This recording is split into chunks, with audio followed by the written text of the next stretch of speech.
Welcome to Nintendo Dads, episode 41. On tonight's episode, Nintendo... Aw, man. Wah, wah, wah. Oh, shoot. What happened? Good, because you weren't ready.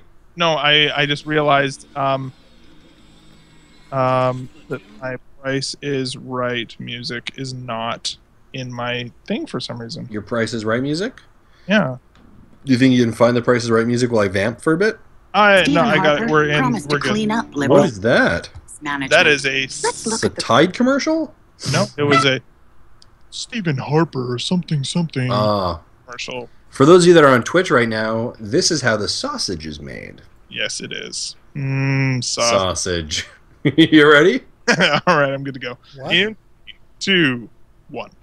Welcome to Nintendo Dads, episode 41. On tonight's episode, Nintendo has filed a few patents to discuss, Yacht Club teases Shovel Knight DLC, and we get a good look at the rest of 2015's lineup. Oh, plus, Zach gets an early hands-on with Rumbo and shares some of his impressions. Master of Soundboard, cue the music.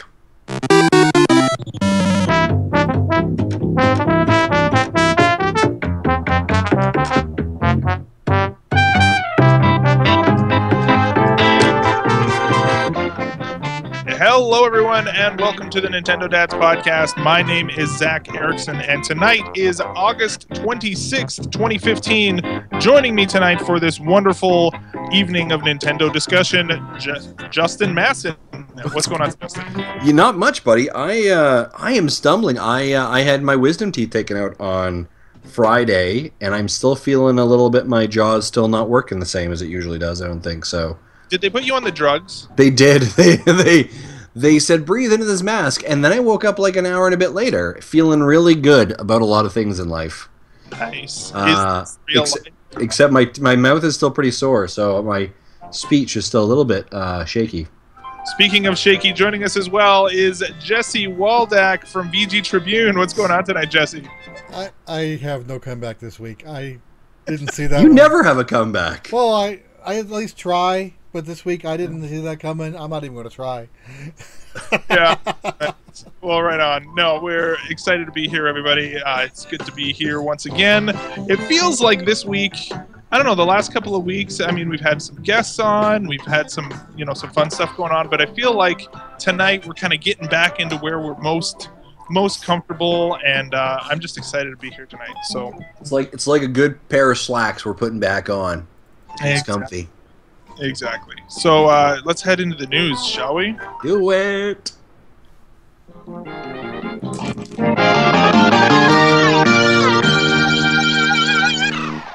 All right, the news.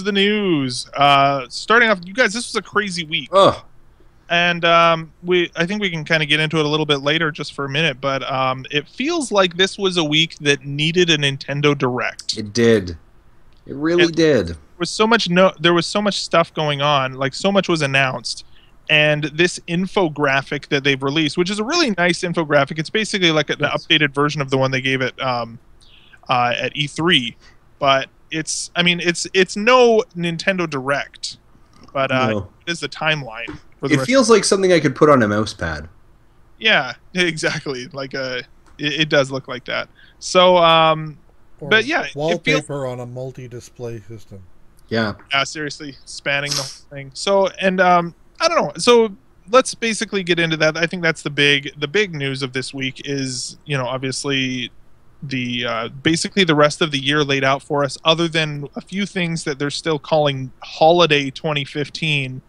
But other than that, we basically have the rest of the year laid out for us in beautiful detail here from Nintendo. So anything here jumping out to you guys? Like, One thing I didn't notice before until I looked at this again is at the top of this infographic has all the amiibo and their launch dates. yes, it does. Kind of cool. It does. It's cool until you realize, especially as we get into like November, you've got the 1st, the 13th, the 15th, the 20th, and then Holiday. So there are 4 different dates that these amiibo are all releasing on in November, which is kind of like, and there's an asterisk by 3 of them that we can get to in a second here. But What, Justin? Just off the top of your head, is there anything new that we learned this week?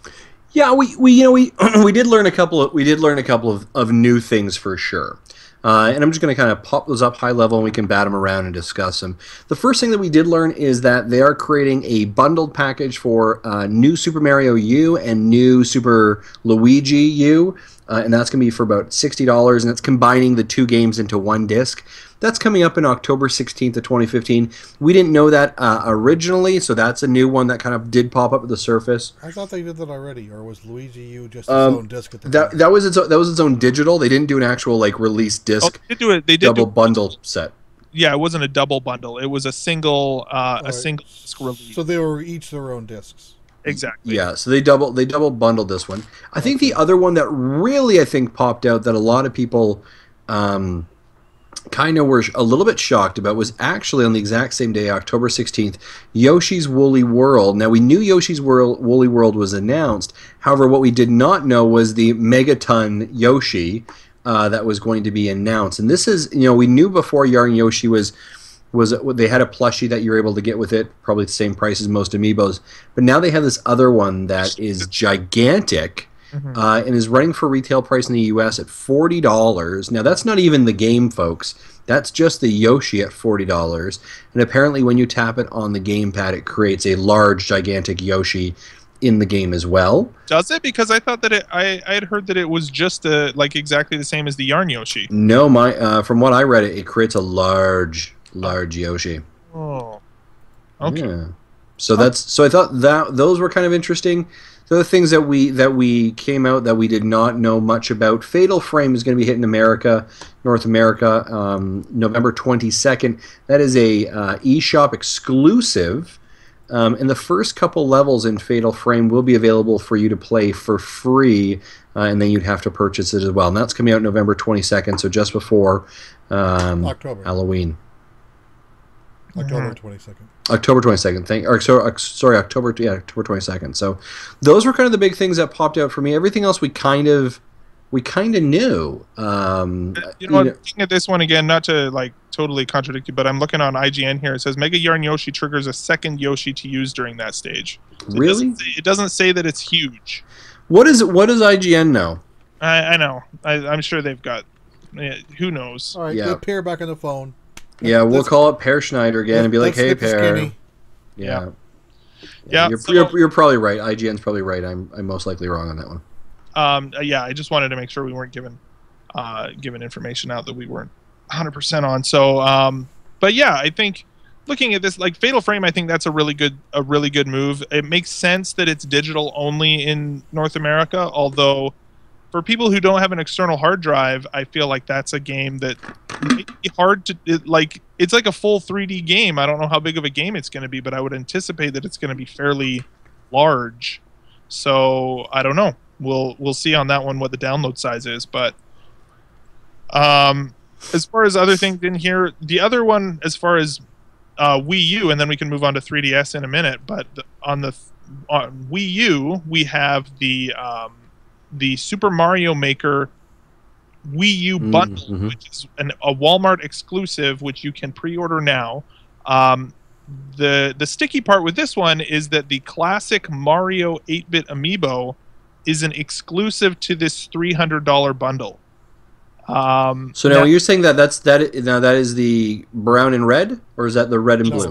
It's blue pants Mario. It's the modern colors Mario. Okay. Yeah, modern colors. So blue pants, white gloves, like actually like black pupils and stuff like that. Yeah. Currently, at least, it's a bundle exclusive. Now we don't know necessarily. Originally when Mario Party 10 came out, the Mario amiibo was exclusive as well. So we don't know if this is necessarily going to be exclusive long term to that bundle, or if it will come out later. We also don't know what sort of circulation this 8-bit Mario amiibo is even really going to see. They haven't really said anything either way on that, so we're not sure. I think what we're kind of, Zach, kind of still on the amiibo front. I think one of the things that I'm sure you're excited about, because obviously I know that you're a Star Fox fan, is that amiibo support is on Star Fox. That was confirmed with the box art, and they're releasing Falco on November 20th. Now we'd all suspect that Star Fox was going to be their holiday game right before Black Friday. That is now confirmed with obviously the November 20th launch. Same with Pokemon Super Mystery Dungeon. But they are releasing Star Fox on November 20th with the Falco amiibo. We do know it now has amiibo support, but I don't think we have details in regards to what that amiibo support is in depth. Do we? No, I haven't seen anything at all yet. In fact, I'm surprised. I mean, their amiibo line is clearly crowded as it is this holiday. Yeah. But I'm kind of sad that we're not going to see that Transformer one that had been, kind of rumored or whatever. Well, and the interesting thing is all they've got to do is add like two or three more amiibo, right? Like Peppy, yeah. Peppy, Slippy, and Wolf, and you've now got the entire like lineup available. Yeah, you could. Well, and the thing is too is like. Here's another option that they haven't talked about, but they could very easily sort of stealth announce / release this, is some sort of card, even if it's just pack in cards with the physical release or whatever, have some sort of a release there. They could do cards, or they could do cards later. They could patch it in later. Maybe that's a good way for them to, to patch in content later, is to have, to have cards. Yeah.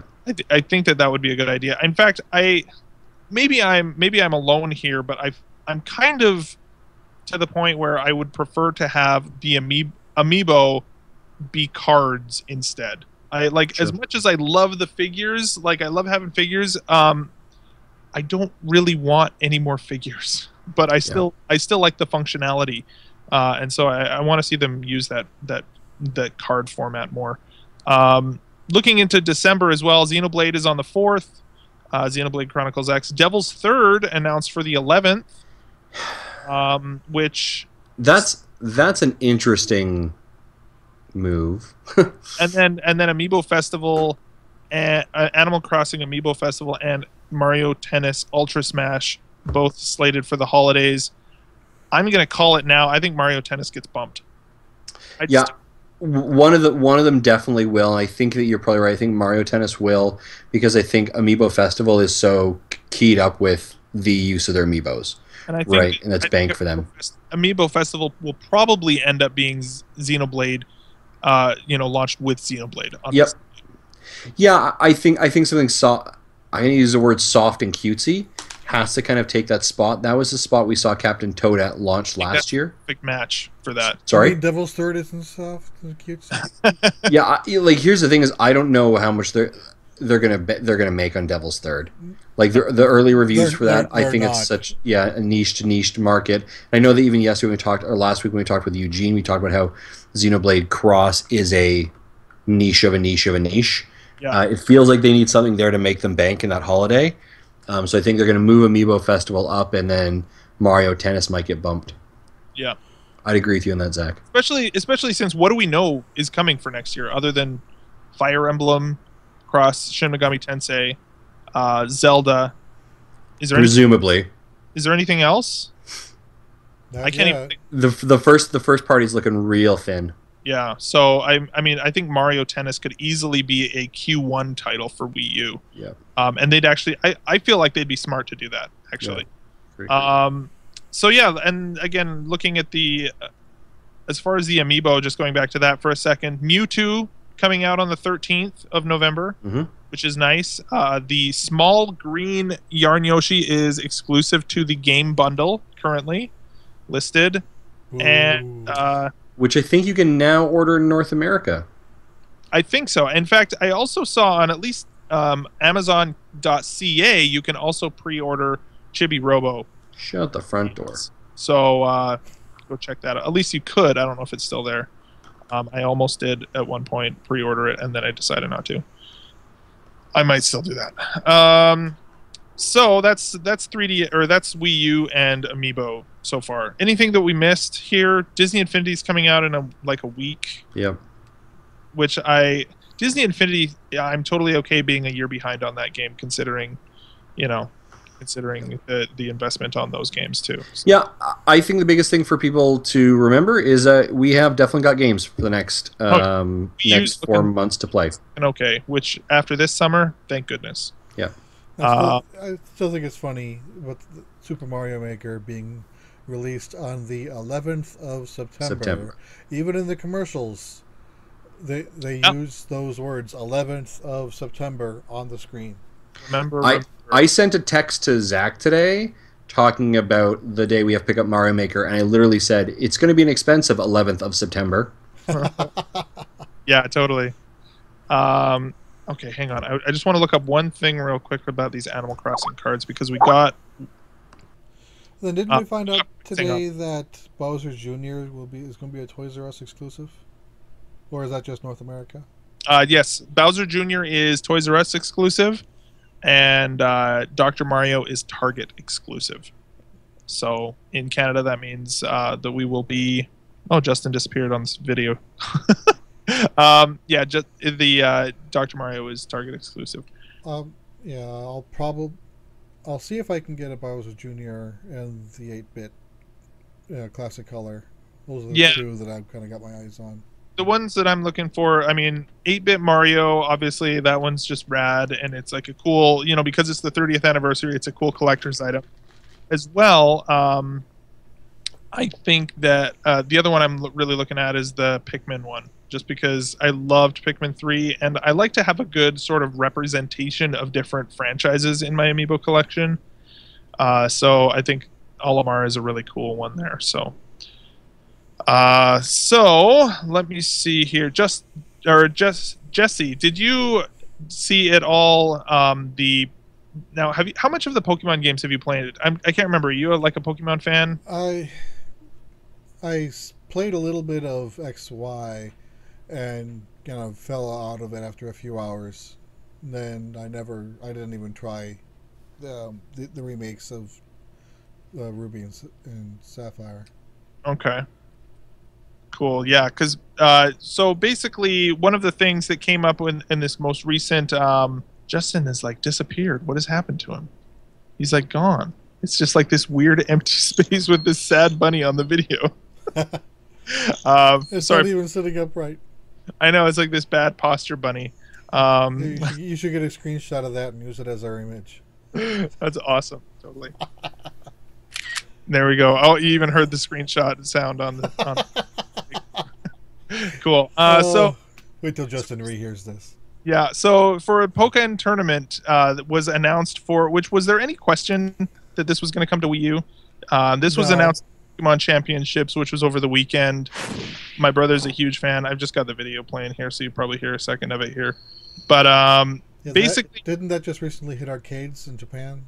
Yeah, exactly. So that's coming spring 2015. So I guess that's another spring 2015 game. 2016. Which I'm actually surprised it's coming out that quick. I thought it would be sitting in arcades for at least a year before it came out in home console. I think that Nintendo is probably like, come on, guys. Like, which is probably another indication of the lifespan of the Wii U.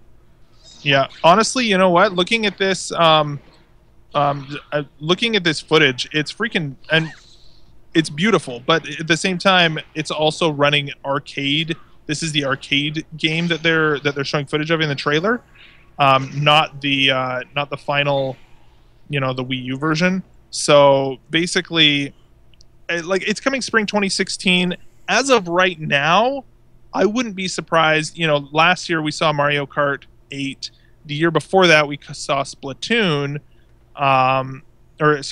This year we saw Splatoon. I wouldn't be surprised if Pokken Tournament falls into that spring 2016 slot. That sounds reasonable.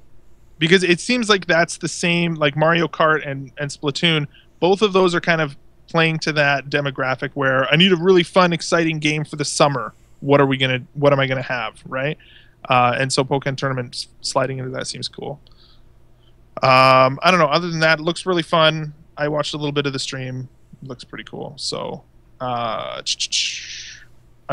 debating on whether or not we wait a second for Justin. Oh, there he is. Hey, yeah, he's back. Awesome. Settle in, gent. We let this entirely derail the show for some reason, your absence. Not entirely. We did talk about Pokken Tournament. Did you see this, Justin? Pokken Tournament? Man, I love myself the Pokkens. Pokkens. What a dumb name, by the way, right? Like, the word Pokemon isn't even in the name, which is probably a good thing and a bad thing. Pokemon itself is probably a little bit too Did you see the trailer at least? Did you watch the trailer? I did, yeah. Looks pretty good, right? It does look pretty swank. You know how I feel about the Pokemon, so Yeah. like if it's not shuffling, I want nothing to do with it. Well, and they've basically said too, like, this is not a Pokemon game for the kids, Yeah. right? This is a Pokemon game for the traditional fans, and I mean, you can even tell that just by looking at the Pokemon that they have chosen for this game, right? Mm-hmm. You've got a lot of the ones from the first and second generations of the games. No cute ones. Not really any cute ones. There's Pikachu, but he's also kind of like, he's kind of a badass at the same time, right? Like I need to find this video. I haven't seen it yet. It's in I've got a link in the show notes there. So it's pretty good. It looks, and again, the graphics look great. Justin, we were saying before you got back, basically my guess is that this game is what falls into the Mario Kart / Splatoon slot next year. Ugh. He seems thrilled. You don't think about that. I hope not. Tell me a different game that fits in that slot that we know about right now, because they're not going to announce it before E3. Splatoon 2. If it's Splatoon 2, I will be very disappointed. The unfortunate reality of the situation, Zach, is that you're probably right. Mm-hmm. Is that will probably be what has to go in that spot. I think it's interesting. We talk about branding. Because it's Pokemon, but it's not quite Pokemon. So who's the target audience at? Like, is there enough of a base for that? And I think. We've talked about niche markets before. I feel like this is a niched market. I think so. I feel like it serves a very similar market to Smash Brothers. Sure, it does. Yeah. Maybe not as much like crossing into that casual crowd, where they just want to have all the items on and whatever. But especially the more competitive group, I don't think it has as much wide appeal as Mario Kart or Splatoon or Smash Brothers. But having said that, given the games that we know about, I feel like it has the most broad appeal that is coming out in 2016 other than Zelda. Yeah, and again, that's assuming Zelda comes out in 2017 or 2016. Yeah, I mean this is a challenge, right? Like, it's a weak lineup for 2016. It'll be an NX, which is why more and more I do support your statement that Mario Tennis gets pushed into 2016. Yeah. Because we don't know, there isn't a lineup for the Wii. Yeah. After that. So. Yeah. Yeah. So that's Pokken Tournament. I'm excited for it. I know my brother Max was super excited for it.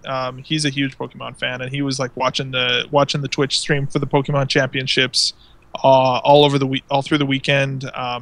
So watching that really high level Pokemon play was pretty exciting. So downtown in Boston. Yeah, that's right. And there was some craziness that I don't know. We won't get into that. Won't get into that, but there was some shenaniganizing going on there. Yeah. So before the show, Justin and I was talking about this, and I brought up when the last time I was really good at fighting games. So I think it'd be an interesting question to ask you too. Have you ever been, and if so, when were you at your best in those fighting type of games? For me, it was probably Street Fighter 2, Mortal Kombat 2, 1994. Yeah, I that's a really great question, actually. I've never really been great at fighting games. And if I was, like, I have distinct memories of playing, Mortal Kombat 2, and it always being either Sub-Zero, Scorpion, or who is the guy with the lightning? Raiden. Those are always my, but like, the Highland. The guy was always, I was always playing against a friend. He was always quicker than me. It was like, I've never really been into fighting games, but I think if there was a prime for me, it's 1994. And for anyone who's like played me in Smash Brothers, I'm not that good either. Like, it's embarrassing. It really is. Yeah, I've played you online, and honestly, like, Smash. Wow, thanks for the vote of confidence in that one, Zach. Yeah, you're right. It is embarrassing. The thing is, too, is that Smash Brothers, I feel like, actually, specifically, like, when I had just barely started university, I lived in a group, or in a house with 6 other guys. Like, so we had 7 guys all living in one house. and we just had this huge TV and would play Smash Brothers Brawl on there like you'd get home from school and somebody was playing, and so literally it was just constantly going. So that was actually what I would say is the one that I've gotten the best at is Smash Brothers. So and I think it really just has a lot to do with how much time you spend playing any particular game. So we played a ton of that, and I definitely say that's my top tier fighting game for sure. But this game looks, again, I think part of it that is interesting is this one being that 3-dimensional space, right? It's not like a 2D like platformer fighting game like like Smash Brothers or the 2D fighting games. This one is actually like that 3D environment. And I wonder if that's one of the challenges that I have kind of with the game as I think about it, is that when you push something from a 2D to a 3D, it creates more realism. And I think in that the I'm going to use the kid aspect or the cuteness of Pokemon begins to get lost in this kind of like super hyperized kind of realism approach. Yeah, I wouldn't necessarily call it realism though. They have it's high textured, right? They're very very very good texture work in that trailer. Like it's very good looking game, but at the same time, it's kind of like looking at a Pixar movie to me. Yeah, that's a good point. It's like very cartoony, but also, cartoony, but also very realistic at the same time. Yeah. If I remember right, Mortal Kombat 4 came out probably late in 64 PS1 era, so they tried to experiment with more polygonal graphics with how basic they were at the time in a 3D space, and it was definitely the worst of the Mortal Kombat games.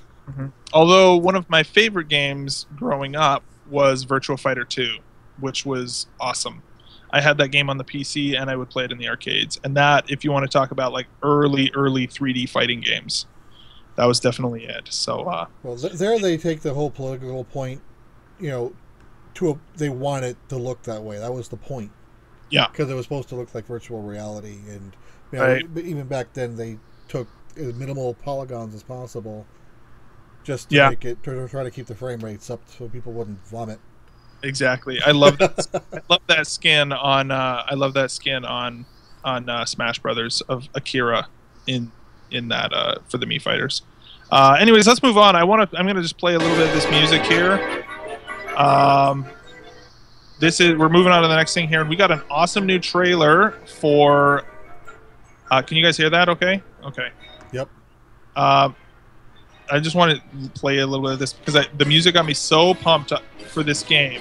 I'm so excited for the update of Shovel Knight. So Shovel Knight Plague of Shadows. I'm going to turn that down. That's distracting. So Shovel Knight Plague of Shadows. We got a new trailer for it. We know it's coming very soon. Do we have any other information on this? Like, what else do we know, Jesse or Justin? Sure. So this trailer dropped yesterday, midday, as I recall. And what they have announced. So obviously the trailer drops, and then everybody and their dog on the internet basically says, "When is it coming out?" And they said that they're just basically right now getting approval to kind of go through, so that's going to be probably approval from Nintendo to push out the patch, kind of QA part of it. Now, we do know that it is being released in physical format on PS4, Xbox One, Wii U, and 3DS, so as actual, going to retailers and purchasing it. And they have said that's coming out in early October, and that discs and those cartridges will contain the Plague of Shadows content. So we can basically make the assumption that it's going to be in the next couple of weeks that this is going to come out. So what they did announce on their actual website, so this is yachtclub.games, I'm on there, or yachtclubgames.com, I'm on there right now, says this next week is sure to be an exciting one, including the Megaton reveal we promised. So let's just jump right in. First, watch this trailer and weep. So throughout this entire week, and actually this week today, they actually provided the instruction manual on their website. I'm looking at this now. That you can click into. It's amazing. Like, looking at this manual, man, like they're going all out here. They've got like cool new art. They've got It's like a classic instruction manual from a game, but it's also kind of, going back to that Shovel Knight sort of mindset where clearly nostalgic, clearly drawing inspiration from the past, but also let's not throw anything out here. If it's going to make it better, make it better. That's what this freaking instruction manual is to me as well. Like, we've got animated GIFs of different moves. But at the same time, they're describing the characters and they're. Yeah, it feels very much as if you just opened up the box and was flipping through the content. I love Yacht Club games. Can I just say that? Like, I don't get fanboyish often, but this is amazing. So, very cool. So we don't actually have an official date yet, but I would suspect. So we can expect, however, the Megaton announcement this week, including the Megaton. This next week is sure to be exciting, but including the Megaton reveal we promised. So let's just jump right in, watch the trailer, and weep. Okay, so the Megaton announcement being, do we have any guesses on that? Like, I do have a guess, and here's my wild card guess. Okay. Is that we will find out later this week that Shovel Knight will be included in the next patch for DLC for Smash Brothers, and that he has an amiibo as well. And I think that ties into those leaks that we saw earlier this week. I know Yacht Club said that that they debunked the amiibo. However, I don't think they could say anything. I think here's my thing with that was the image on that website, and we can talk about that. We don't even need to necessarily say what the website was, but there was a website that had a Shovel Knight amiibo for pre-order. The thing that kind of makes me hesitant about that is that if they went to the effort of creating a fake amiibo, art for Shovel Knight using that the Smashified guy's art, which was amazing, by the way. He had the same guy who had done the original Rayman fake leak has continued to do art for different characters, and he did Shovel Knight, and that's what that art was based on. The fact that was phony puts that entire website in question for me, and the entire situation in question for me.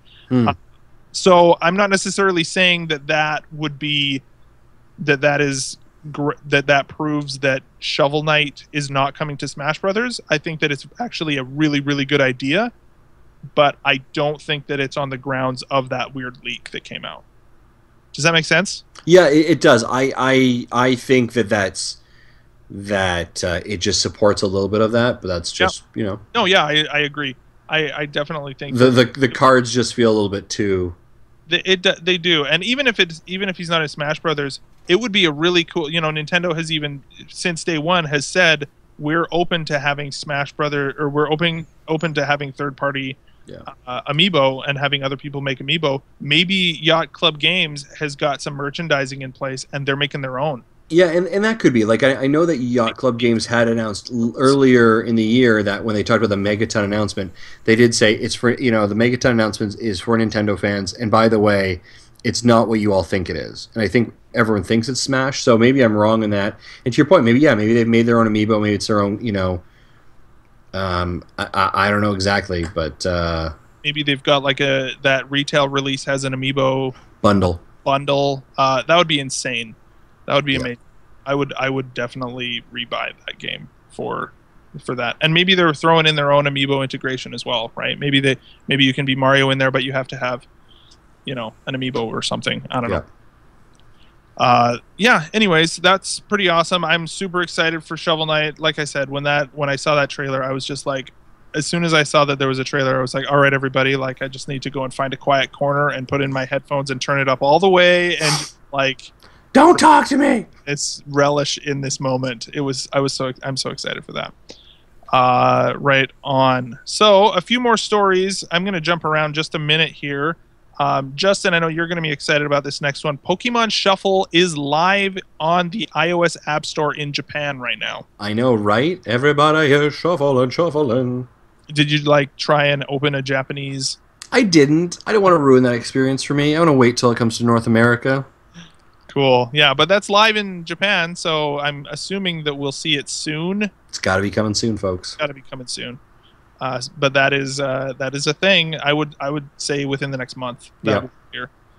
As well, and I think that part of the reason why they're smart to go live in Japan first is that they can get all the bugs out. Yep. Before they go to, they can be the guinea pigs over in Japan. 2DS is down to $99 in the US. I'm wondering, because it's an updated SKU, or is it an updated SKU? It's not an updated SKU. So does that mean it's actually going to be $99 here, or is it actually, because a lot of times what happens is, like, if, for example, it's $99 here, sometimes what happens is there's a price drop in the US, but it ends up actually going up in Canada because the exchange rate has been so terrible in the meantime. Yeah, I don't really know for sure. I think either which way, I think this is a couple things. If you are thinking about picking up maybe you've got a young kid, for example, we've got a friend of the show, Chris, he actually brought this question to us last Christmas. It's hard to believe that we've almost actually been around for an entire year now, where we're getting close to Christmas again. We got to decide what we're going to do for our 1 year. I know, right? Extravaganza. But he had asked, like, hey, I'm thinking about buying my kid a DS. What are your thoughts? We all basically talked to him, said we think you should get a 2DS. So if you're a parent who is thinking about, I might want to be getting my kids into Nintendo, or I want to introduce them to the games, and I don't want to get them a 3DS because it's expensive and it's breakable and this and that, this is a great opportunity for you to go out and to buy a 2DS for less than $100.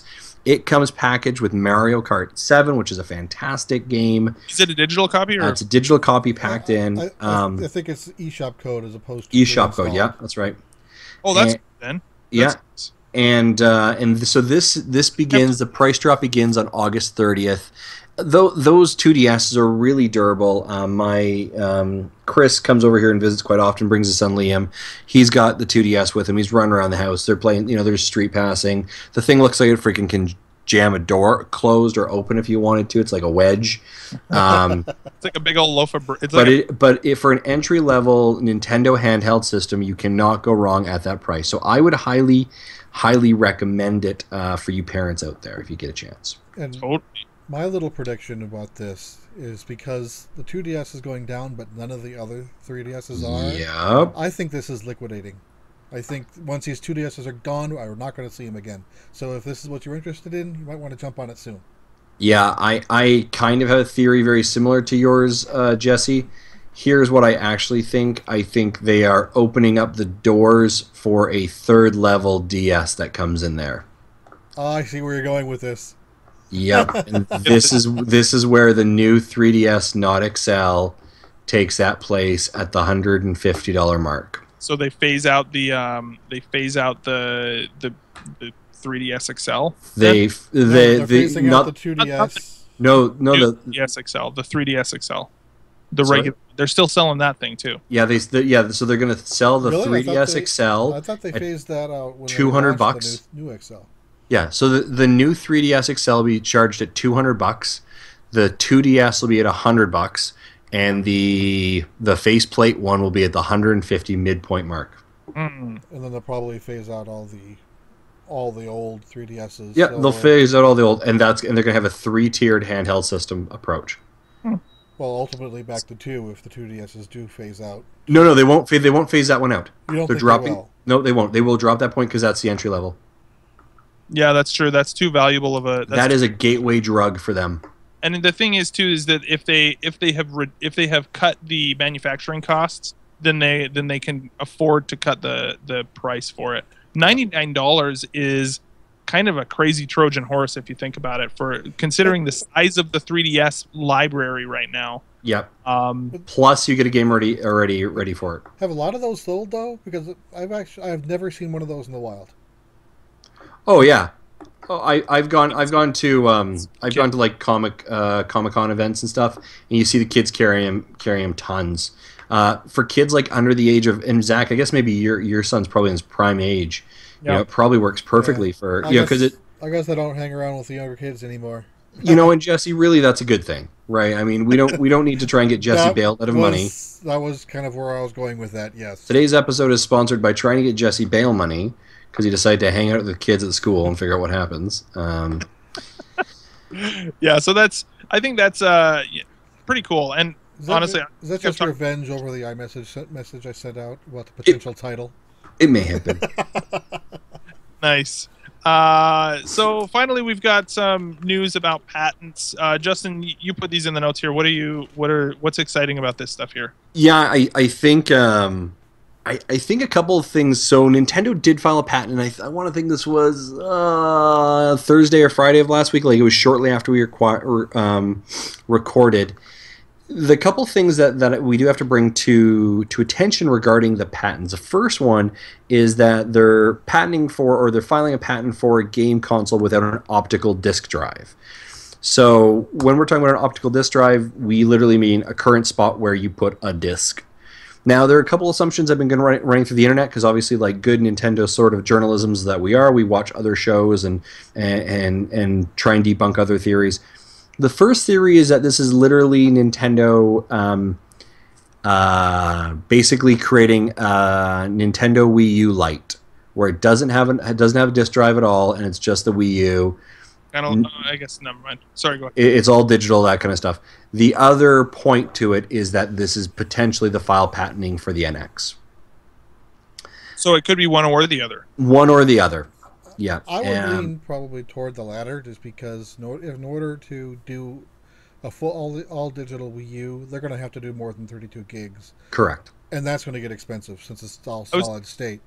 I was going to say, what's more expensive, optical drive or a sufficiently large hard drive or flash drive on a the optical drive. The optical drive would be more expensive? Yep. So they would actually save. I don't think so. You don't think so? Well, if you want to get a decent amount of memory, say 256 gigs of solid state memory, that's like $300 still. Well, it's solid state versus hard drive, though. If they were to have an internal hard drive on it, right? Well, they would use solid state. They won't go hard drive. No. But I could buy a Blu-ray drive for my computer for $100. Yeah. Yeah. So let's go down the assumption that this is the NX. Mm-hmm. Let's assume this is a patent. This patent was filed on August 20th of 2015. What we do see here is we actually do see a card slot, and we see specifically for memory card. And in that memory card or that card slot that we're seeing, we see the words first basic program and second basic program. And I think this is interesting for a couple of reasons. One of the theories that is kind of going around is that potentially, based on whatever system that you put the card in, will either kind of adjust it based on its platform, right? So this card or this input may be used for potentially a handheld or a home-based system. So I think those are a couple interesting approaches. The other interesting thing is that without it being an optic drive, there's a little bit of a question regarding backwards compatibility for those of us who have purchased previous discs. And this also kind of then makes us wonder, like, how, is this just showing the reinforcement that Nintendo is having with their relationship with DNA, in that more stuff will be kind of on the cloud and in the server, kind of like we talked about before, of like this, everything is just available to you based on your account. So there's a lot of interesting information in relation to the patent. Embrace the digital future. Yep. Yeah, I think it's interesting too, and maybe this is just a wild and crazy sort of idea, but what do you guys think about the possibility if we do have, we don't have optical discs, but they do have card slots. Are we specifically saying those are SD card slots, or what if we had what if they're going back to like cartridges again? Yeah, wouldn't that be crazy? Like a 3DS game cartridge. How far has that technology advanced to the point where could the NX be cartridge based again? I think it could, because in the Wii U, and I think 3 out of our 5 3DSs, I have a 32 gig Class 10 card, which is the fastest read-write speed, which I paid $20 for them when I bought them several years ago. We can probably get that card for $15 now. So Nintendo, if they buy them in bulk for cartridge release, now just on standard SD cards, they can probably get them for cheaper, and it won't. if they could won't be as expensive as N64 carts back in the 90s. Yeah, and again, like I'm not talking like huge bulky things like those N64. I'm thinking like maybe twice this. Like if we're running a Wii U game, like you would think something. I don't know, like a. Yeah, I don't think it'll be something custom made like Vita carts or PSP UMDs or even the memory chip cards used in the PSP and Vitas. I think it'll just be standard SD. Standard SD. So it'll be encrypted, obviously. So with signed. So I wouldn't just be able to pop it to my computer and see what's in it. But they'll be read only. So it won't. I don't even think they'll allow for saves on cart. I think it'll be read only, just to prevent people from accidentally deleting it. There are some additional notes kind of on the patent that were brought forward on the document that I want to update. So one of the first ones says, let's see here, it's digital only console, but there's no way restricting any other NX hardware to be exactly. So the patent can attach other things. So a digital reader could be there if need be, if it's attached as a peripheral potentially. OS has full multitasking support. You can download games to the console, games installed to HDD, a hard drive. Games have code for more than one hardware configuration, and the hardware determines what code is the right to run. NX is a platform like iOS. Okay, so it has more than one platform? So the games have code for more than one hardware configuration, and the hardware determines what code is the right one to run. Very much like if you put the cartridge into your console or you put it into your handheld. Correct. It changes how it's run. So that's a very interesting. That's a good idea. So basically, very similar to an app running on an iPhone versus an iPad. It knows what it is and knows what it can do with it. Yep. So imagine, for example, just as an example, imagine you buy Super Smash Brothers for the NX, and when you put it into your home console, you have Super Smash Brothers for Wii U. When you put it into your handheld, you get Super Smash Brothers for 3DS. Yep. And they're that tailor-made for each console. That's a great idea. Well, that really is that combination of those two teams working together. Yep, absolutely. So. That's very interesting. It just looks like you blew your own mind. I was just I think he just stopped mid-sentence and went, whoa. And watch this video like so here's the thing. I mean, and I'm making some large assumptions. What the NX, if it doesn't have an optical drive and only has a cartridge slot, it makes logical sense if the cartridge slot is the same, or the cartridge is the same capacity or sizing that the current 3DS uses. And again, I think it'll still be more. Physical dimensions you're talking? Yeah. So basically, like, they just carry that same form factor of the cartridge to the system. So then your Wii U, here's my only problem with that, is that I don't think that you can fit a Wii U sized game on a cartridge like that. You'd have to have it bigger. It would be, but I think the basic rule still applies, right? Like, and again, folks, we don't know. This is us just speculating, and I love when we get into these weird speculations. Mind blown. But I think it's a really cool idea. Maybe if it's like, like I'm for some reason thinking of, like, remember those what were they? Shoot, mini disc players. Yeah. You know what I mean? Like maybe that size of a cartridge. I don't know. I like the idea for sure. And again, just because we're saying digital content, right? So we're, in other words, not optical. So there's no moving parts. It's just which is what the 3DS is right now. Even the cartridges, that's a digital cartridge. It's solid state memory. Exactly. Solid state digital, right? It's, again, very similar sort of thing. A 3DS cartridge is basically just an SD card. More or less. Like, there's some proprietary stuff going in there, but more or less that's what it is. Another patent another part of the patent they do mention here is that there is a controller with screen. Controller with screen. Controller with screen. So they're asking, so it could be game support, gamepad support. Could be a new controller. Will probably have at least some of the same functionality as the gamepad. We've talked about this before. We know that Nintendo is all in with Amiibo, so therefore, like, this is more and more as I'm thinking about this. Like, this feels like it's like it's not. It is, but it's not a system.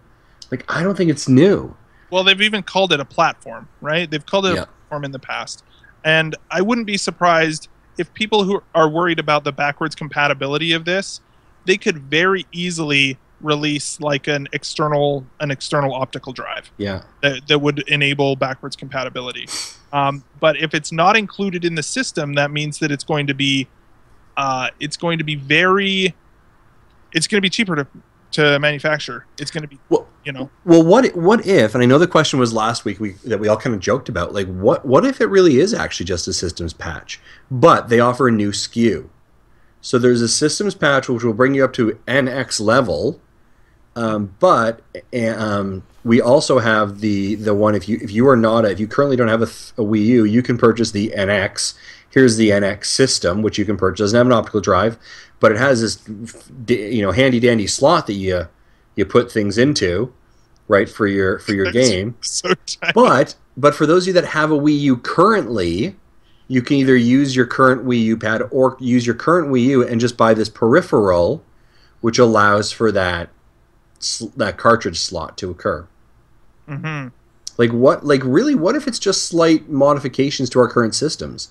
Maybe it's a slight hardware peripheral we pick up, and maybe it's a software bump.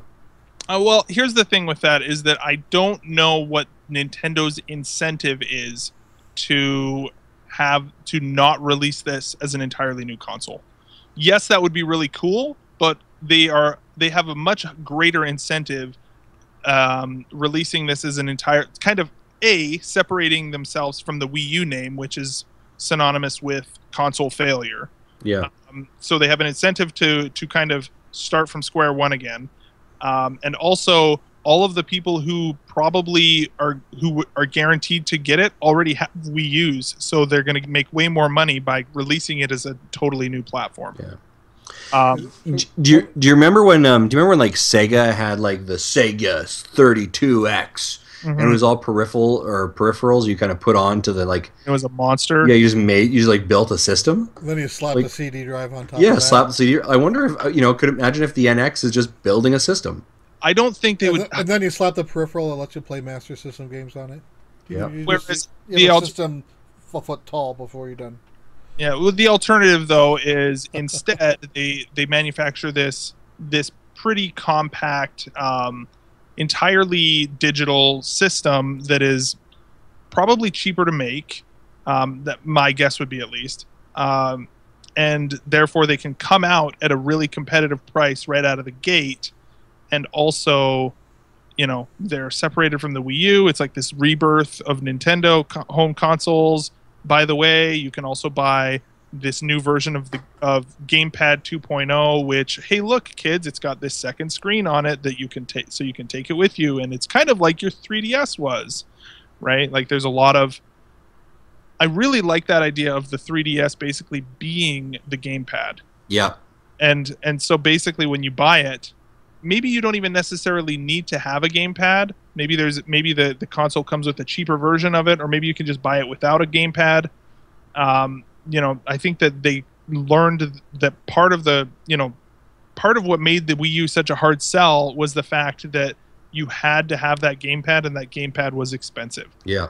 And so maybe releasing a version that doesn't require the gamepad is also a good idea. I don't know. So one of the people I follow on Twitter, Jimmy El Gringito, asked when all this stuff all the news broke, how small would a disk driveless Wii U be? It's already pretty tiny and hasn't been remodeled so far. So I kind of I replied with a half joke, half honest answer. I said, probably not less when it comes to height, but probably can shave off the depth a bit to have more of a square base, so it'll look like half a GameCube as opposed to two GameCubes duct taped together. Nice. Yeah, well, that's the thing, right? Like, I'm thinking, like, what if it was the size of, like, the Wii Mini? That's about what it would be. Yeah. Yeah. Square base and still about the same height. Yeah. Cool. I think that's pretty exciting. I'm looking forward to seeing more. I think that's about it. Now, there's one more thing here. We're getting a little long here, but what's this achievement patent, by the way? Yeah, so Nintendo also registered an achievement sharing kind of patent. And again, it's whether it's for the Wii U or for the NX, probably for the NX. The patent basically enables the users to record, as the article here says, joyful moments before they receive an achievement, and then share that footage with other users and an attached message to a social network like the Miiverse. Right. Joyful moment. A joyful moment is what the article here from My Nintendo News wrote. That's what you asked for at the massage. Exactly. Whoa. So, I think this is just, again, we've seen this on Sony and Microsoft. This is, sharing achievements, not a huge thing, but I do think it's just moving them more and more towards that kind of digital front, which they have to be on. And with my playthroughs of King's Quest, I literally have 13 videos of just me doing something and getting an achievement for it. That, in addition to all my other videos that are hopefully should be out by the end of this week. As long as, because like their way of doing this right now is really like I've been weighing into Wii Fit a little bit lately, and it's really frustrating when their way of like you get an achievement or whatever is like, do you want to share this to Miiverse? And it's like, oh, like, really? Like, there's no log of achievements. There's no log in any games, really. It's just like, if you did this, then you can brag to your friends, but there's no log of your achievements. And then it just gets lost in the ether. And there's no predetermined. Well, I guess there is predetermined achievements, like those stamps or whatever. I don't know. But sharing to Miiverse is not a good way to do that. So. Right on. Anything else, guys, before we head into what we've been playing? That's it. Right.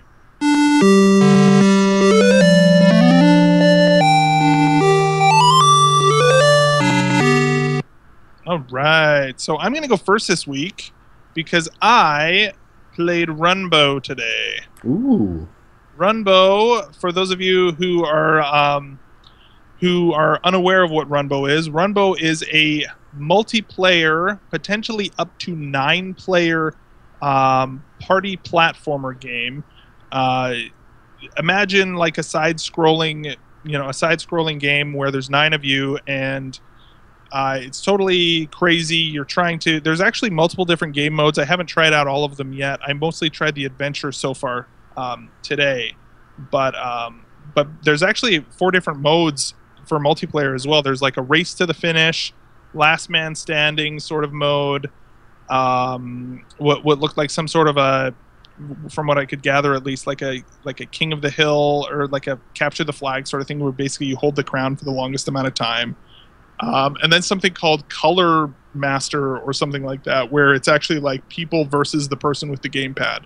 I haven't had a chance to really try any of those. I only had a chance to play it for maybe half an hour or so, just playing the adventure mode, and I'm really liking it so far. Like the demo was fun, but the demo was also kind of, I don't know.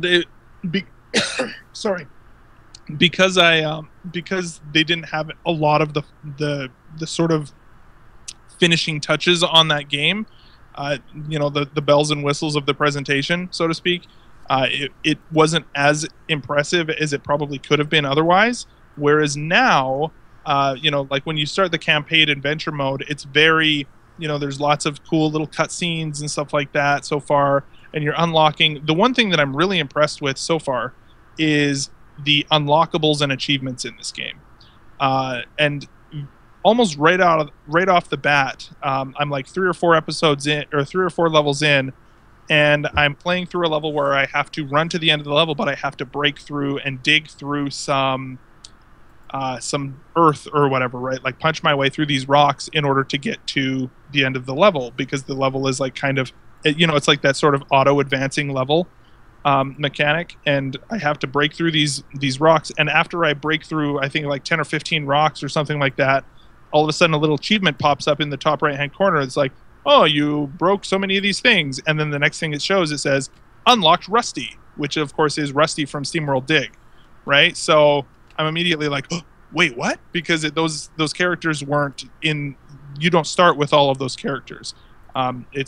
Which I think is actually a really great idea to make you actually go through the achievements, try out all of these things. So immediately what I did was like, oh man, like I quit out of the game. I came back, played a level as Rusty. I was like, this is awesome. Like he looks just the way that you would want Rusty to look from SteamWorld Dig.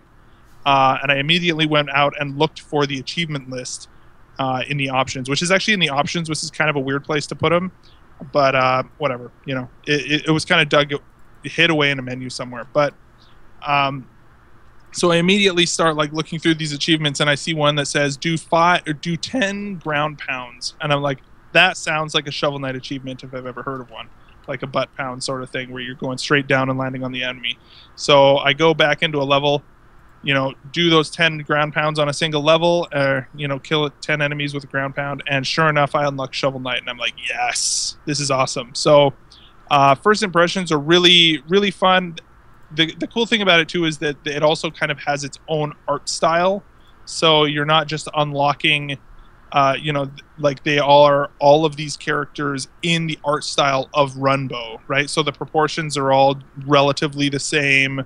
And so on. But, you know, I mean, as far as controls go, it's a pretty basic platformer type game, which is actually kind of good. If you're going to have 9 people playing this game, it's going to get pretty nuts pretty fast.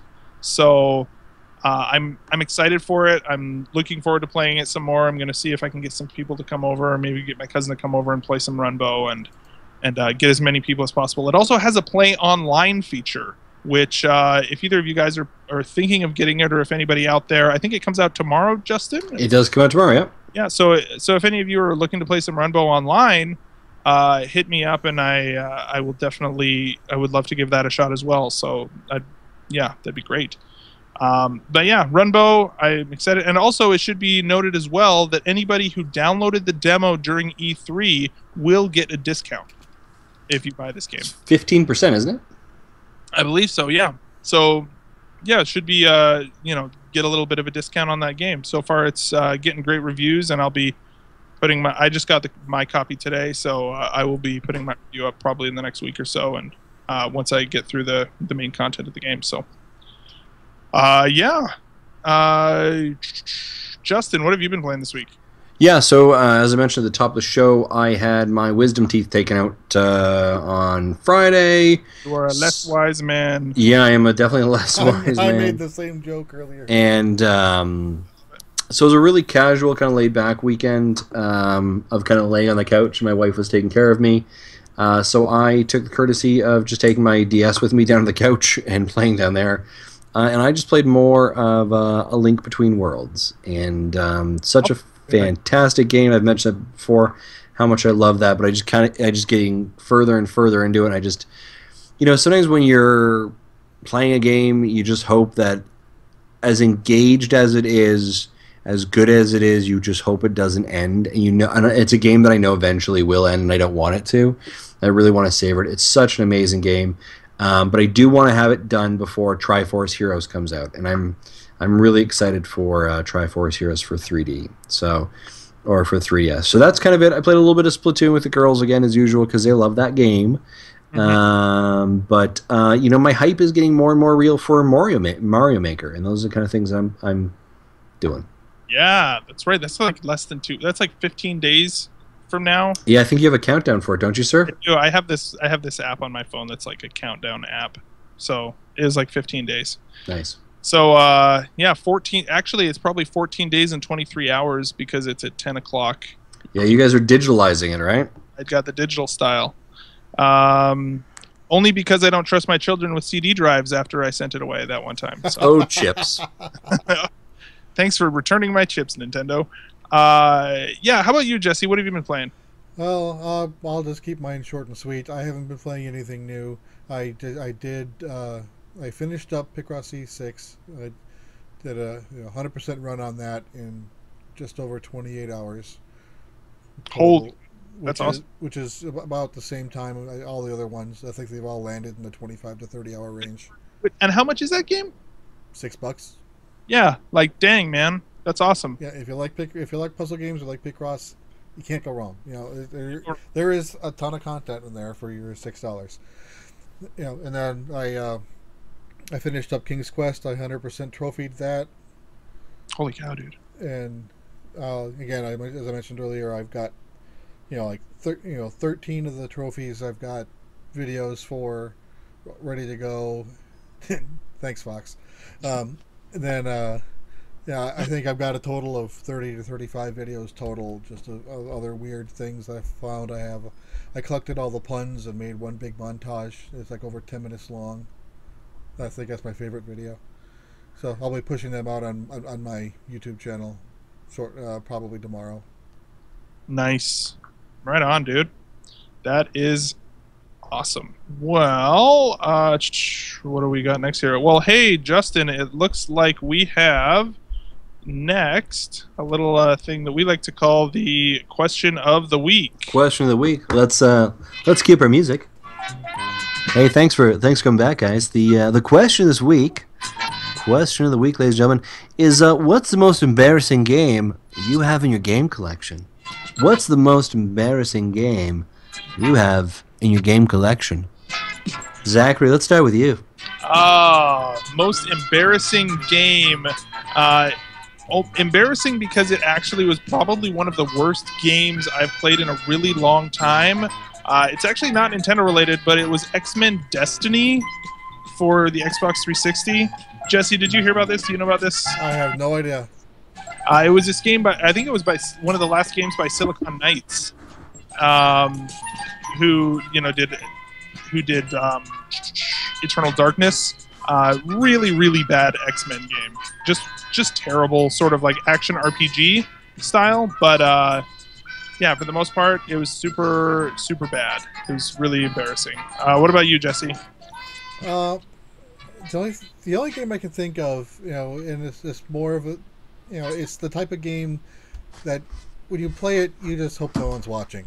You know, is Catherine. Oh. I have it on PS3 and it also came out on 360. It's just a weird game. Yeah, you know, I mean, in that same note, I feel like for people who don't understand what Persona is, Persona could be a really weird game for somebody to just like who has no idea what it is. Like, you know, some of the weird like bathhouse scene, for example, in Persona 4. I'm like, this could be considered fairly strange for someone who didn't understand what it was. But if you're familiar with Japanese, you know, even with Japanese anime, even pretty mainstream ones, then yeah, you should be no surprise that there's a bathhouse scene. Yeah, that's true. What about you, Justin? What's embarrassing in your game collection? So I have some games that my kids, you know, have purchased specifically for them to play, and it was kind of like their entry into games. So I'm not going to consider those because those are for them. But what I do have to show you here is I have a Chicken Shoot for the Wii. And this was when the Wii launched, and you use your Wii remote and you shoot the chickens a la kind of like Duck Hunt methodology. And this, I think it was like $15. Is there a laughing dog? I don't think there's a laughing dog, but it was the worst. I actually have a runner-up, though, to go with it, is Kabuki by Cranium. You know, the board game Cranium. Wow. Yeah, there's a video game of it. It's called Kabuki. So this actually has, I don't know if it has in here. Oh, it does. It has glasses that you have to wear when you look at the game screen, and the game screen actually... They'll have a clue up there for the person who's like reenacting something. They have to look up there. They have to read out what the actual, like, kind of figure out what the clue or the thing they have to do is accomplish, and they have to, you know, try and get someone to do it. This had really super buggy controls. You had to like twist the Wii remote like kind of around to try and get this kind of ciphering clock lock to thing to open up. This was a horrible mess, and these are two games that are definitely my two embarrassing games of my collection. That's amazing. I was just looking. quickly went and grabbed a box that I knew had a bunch of old games and stuff. My Wii U and 3DS games, I don't have too many weird, embarrassing ones. I don't know what it is. Maybe I just need to collect more games. Yeah, nothing too embarrassing, unless you count like Zensees, which is like a weird feeling. Rainforest. Escape the world around you. Puzzles to unwind the mind. Yeah, I'll count that. Yeah, I don't know. It's not that. Sure, just to make sure you feel like you're included. It's no Catherine, though. It's no. No. It is no Catherine. See, at least that's a 3DS game. You can keep it hidden to yourself. Catherine is a big screen game. Yeah, exactly. Yeah, for sure. Well, right on, dudes. Let's head now into where did it go? Oh no, It's over there. Where's my notes? Oh yeah, to the podcast spotlight.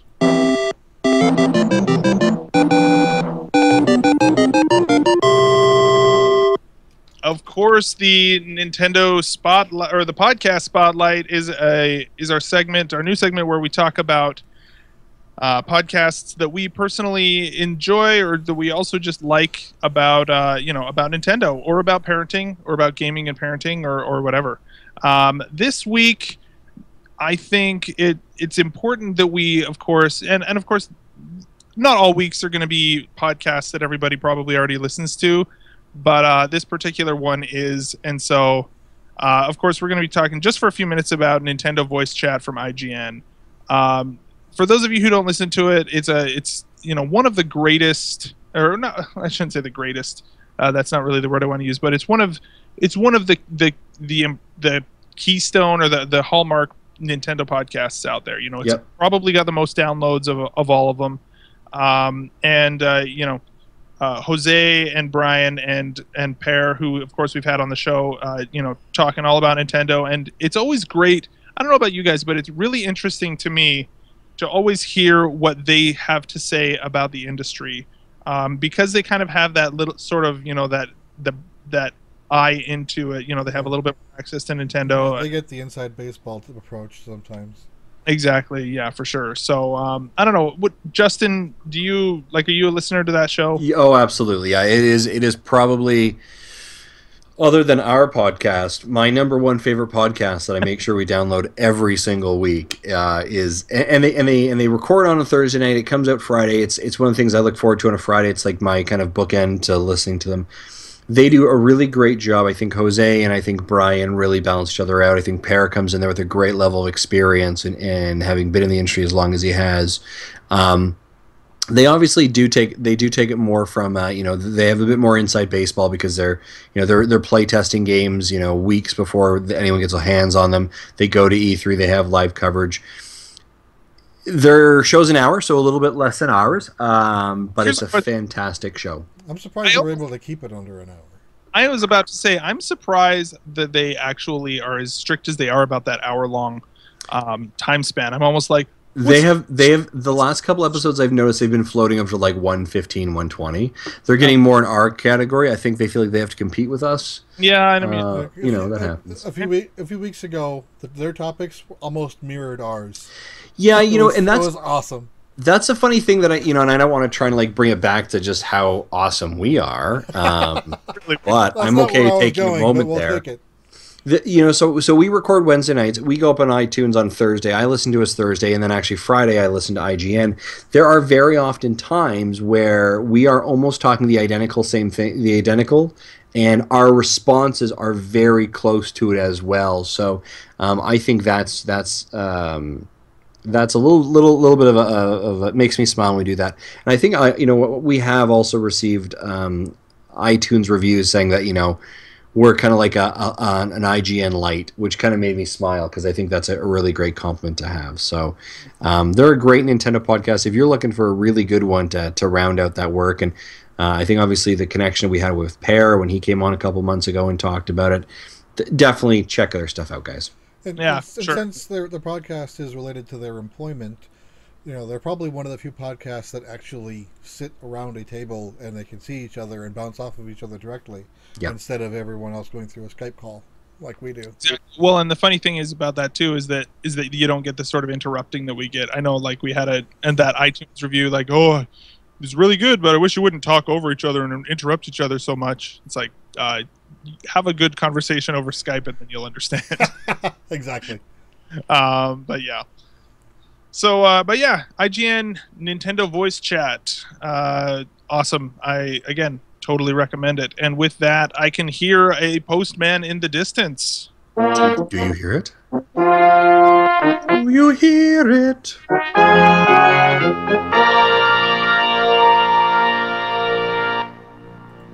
There's always that tuba in the background who just won't shut up.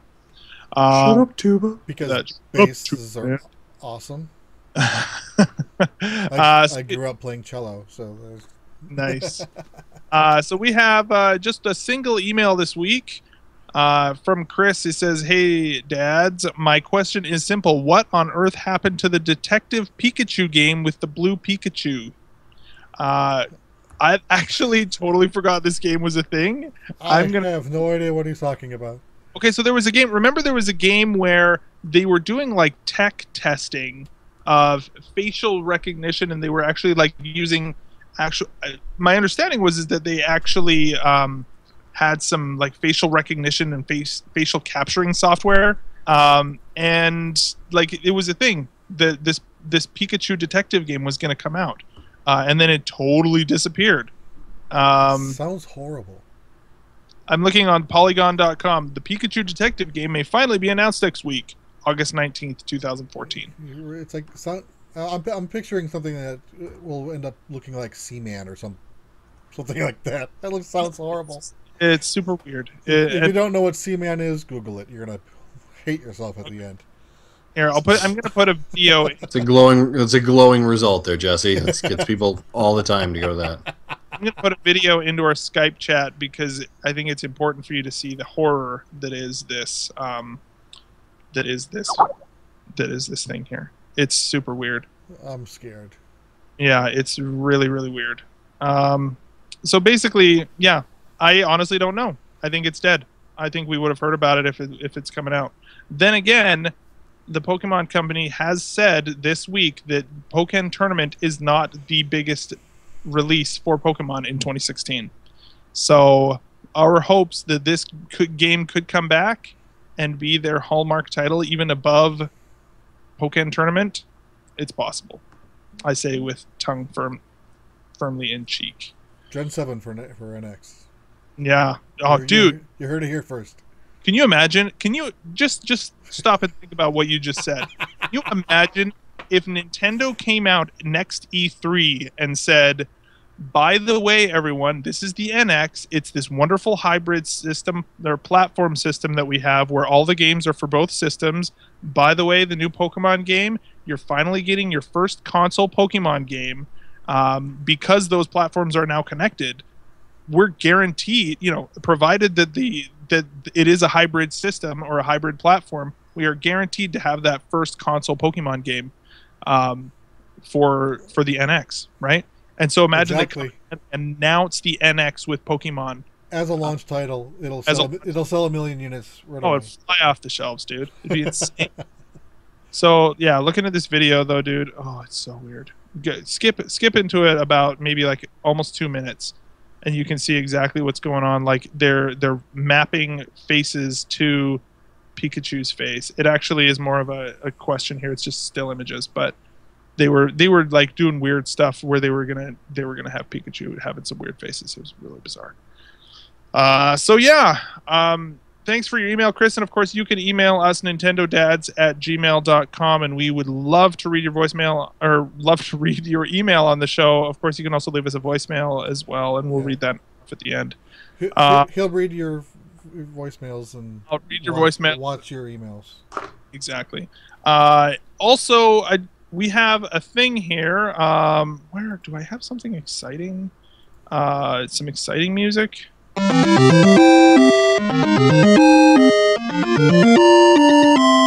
All right, so we have our giveaway winner for our Underoos giveaway. Of course, last week we talked about that. People could head over to youtube.com/c/Nintendo Dads and find our video about Underoos. We have a winner for our free pair that Underoos is giving to one winner or one listener from our audience today. So, congratulations to Ono Meister for winning. We're going to get a hold of him, or you can email us if we haven't already, and let us know. Basically anything on that website, you can pick one set of Underoos, and Underoos will send them to you for free.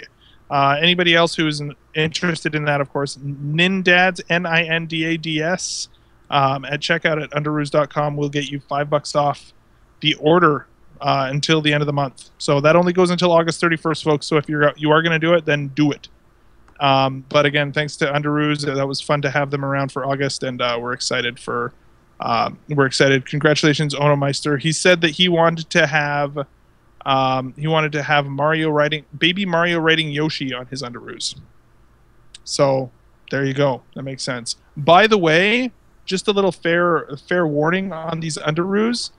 You got to be a briefs person, man. And brief, not my deal. And my son, you also maybe buy more. If you're buying them for your kid, buy more than one set, because they peel off by the time that he's ready to give them up. So my son loves those Spider-Man Underoos. He's super excited about them. So again, thanks again to them. And I'm going to get our music here. I wanted to, at the end of our show, as we kind of are on our way out, I want to take just a couple of minutes and thank everybody who has left us a review on iTunes. I know we always joke at the end of the show here about saving the world and all that business, but we recently went online again and found out we have 17 reviews on iTunes around the world in different regions.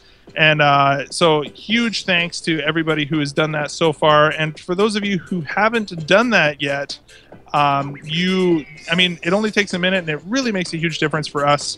And if you're not going to do that, then just tell a friend, share the word about Nintendo Dads. We would love to have as many listeners as possible listening to this. And it falls upon you, the listener, to spread the Nintendo Dads love as much as possible. So, so far, thank you so much to DamC34, Nick DeHoyos, Leaf O, Michael Burgett, Che Argentino, Moffat Child, Neobin, Melee Masta, Dowan423, PNE8, Sarnakyle, Delta, C Mirzi, 3GT40, and of course Space Peas. All of them have left us a review so far on iTunes.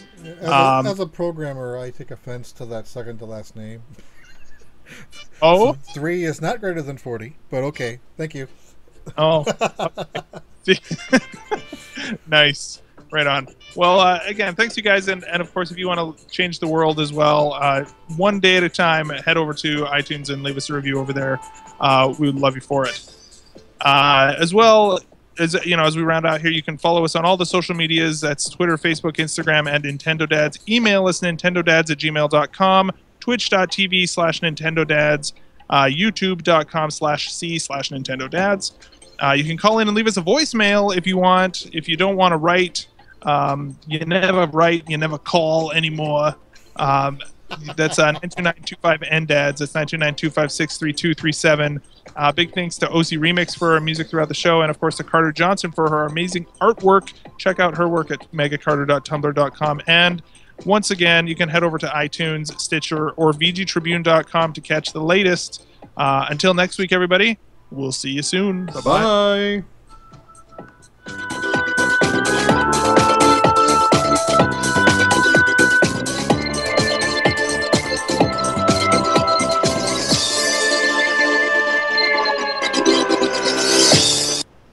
Oh, that ended really fast. I was going to fade that out. Oh well. Where is it? I can't find it now. It's gone. What happened to it?